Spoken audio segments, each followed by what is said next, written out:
ஆண்டவர் உங்களுக்காக இருக்கிறார், உங்களுக்காக வர இருக்கிறார். மெஸ்ஸியா உங்களுக்காக வரப்போகிறார்.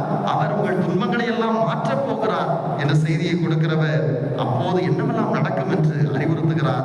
பார்வையற்றோர் பார்வை கண்கள் பார்க்கும், காது கேளாதோரின் செவிகள் கேட்கும், கால் ஊனமுற்றோர் மான் போல் துள்ளி குதிப்பர், வாய் பேசாதோர் மகிழ்ந்து பாடுவர். இது எல்லாம் உங்க மத்தியில் நடக்கும். இதெல்லாம் நடக்கிறப்ப நீங்க வாழ்க்கையில மகிழ்ச்சியோடு இருப்பீர்கள் என்ற நற்செய்தி அவர்களுக்கு அறிவிக்கிறார். இது எப்ப நடக்கும்? ஆண்டவர் உங்களுக்காக வருகிறார், மெஸ்ஸியா உங்களுக்காக வருகிறார்.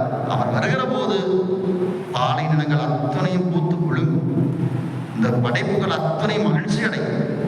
படைப்புகள் மகிழ்ச்சி அடைகிற போது நீங்கள் எல்லா வகையான கட்டுக்களிலிருந்தும் அடிமைத்தனத்திலிருந்தும் விடுதலை பெற்று நீங்களும் மகிழ்ச்சி அடைவீர்கள் என்ற செய்தி அவர்களுக்கு அறிவிக்கிறார். இன்றைக்கு இரண்டாம் வாசகத்துக்கு வருகிற போது யாக்கோபு தன்னுடைய